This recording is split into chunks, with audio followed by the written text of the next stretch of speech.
Bem-vindos de volta aos estúdios da Dukascop TV em Genebra. Ron William está aqui para discutirmos a reação inicial do mercado em relação ao voto não da Escócia. Ron, mais uma vez, muito obrigado pela sua participação. É um prazer estar de volta. Primeiramente, você poderia falar sobre como os mercados estavam reagindo antes da votação e também depois da Escócia ter optado pelo não?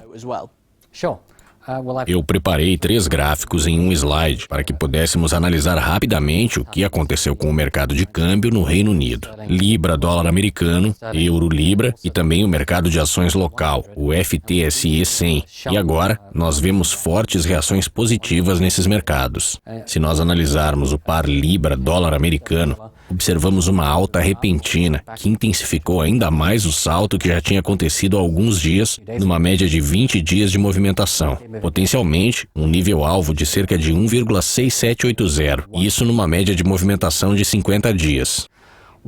Eu dei destaque para essa zona de valor no gráfico Libra-dólar americano. É uma medida estatística de probabilidade de um valor justo no mercado nesse espaço de tempo. E vimos que, entre 1,67 e 1,6930, essa é a zona de valor importante para a sobrecarga de resistência em que este par provavelmente entrará. Em relação ao suporte, nós temos 1,6278.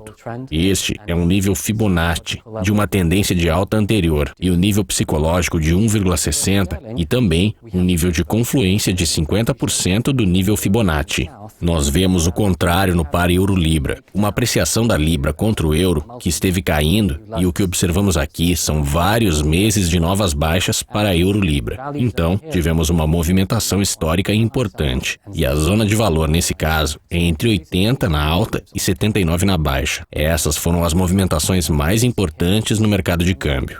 Se observarmos o painel de baixo, podemos ver que o mercado local, FTSE 100, esteve em alta depois de cerca de 9 dias de baixas. Então o mercado estava se estabilizando, talvez um pouco ansioso antes do referendo escocês. E podemos ver aqui que houve uma reação positiva ao voto não nos mercados do Reino Unido. E isso pode ser notado em todo o gráfico. O FTSE 100 é a zona de valor para este mercado e está nos níveis de pico anteriores do FTSE 100, que é entre 6.890 e 6.750. Isso foi, obviamente, específico para a reação inicial do mercado ao referendo escocês. E de uma maneira mais geral, você pode avaliar a Libra e o FTSE 100? Claro, e eu recomendo aos espectadores que sempre que possível tenham uma visão mais geral. Isso dá bastante credibilidade histórica ao que pode estar acontecendo no mercado, mesmo quando essas grandes mudanças políticas históricas estão acontecendo. Se analisarmos o par Libra-dólar americano, e essa é a trajetória da Libra de maneira geral, a Libra vem se valorizando por quase 2 anos. É uma valorização fenomenal, mas se analisarmos a história da Libra contra o dólar, o que vemos é esse nível de preço de 18 anos, com teto de 1,70 a 1,67, que tem estado muito forte por tanto tempo. A reação a esta zona, o mercado na verdade falhou nesse teto de sobrecarga e caiu em 15% em apenas 2 meses. Embora nós tivéssemos essa alta da Libra contra o dólar, foi um caso isolado no gráfico, como podemos ver no círculo vermelho. E ainda estamos com aquela queda de 15%, tendo falhado abaixo desse teto-chave de 1,60, 1,67. Então, há depreciação da Libra contra o dólar, mas também de maneira geral. A situação do FTSE 100 é semelhante? Sim, se analisarmos o FTSE 100, é claro que estamos falando de equities. Nós podemos ver que, embora a depreciação da Libra e as flutuações, geralmente em relação à moeda, o FTSE teve uma história diferente. Ele esteve em seu padrão máximo de distribuição, como diríamos em uma análise técnica, por cerca de 9 meses.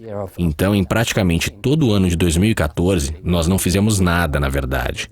Nós estivemos estagnados com esse padrão-chave abaixo do nível histórico e psicológico de 7.000 do FTSE 100. Isso também se relaciona com a crise financeira de 2008. Você pode ver no topo aqui. Nós basicamente alcançamos uma conjunção de memória no gráfico. Os preços têm uma memória e nós ainda estamos nos movendo para os lados. Minha visão geral é que essa é uma desaceleração do que foi uma grande recuperação cíclica de 2009. depois da crise financeira. E esse, potencialmente, poderia ser um sinal de risco de baixas para o mercado de ações no Reino Unido e também o mercado de ações europeu, e a maioria dos mercados de ações do Ocidente no momento. Eu ainda mantenho esse ponto de vista.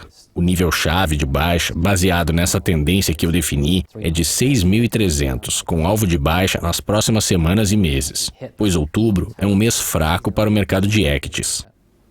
Ron, mais uma vez, obrigado pela sua participação. Muito obrigado. Obrigado pela audiência. Continue assistindo a Dukascope TV para mais atualizações e entrevistas exclusivas. Até mais. Bye for now.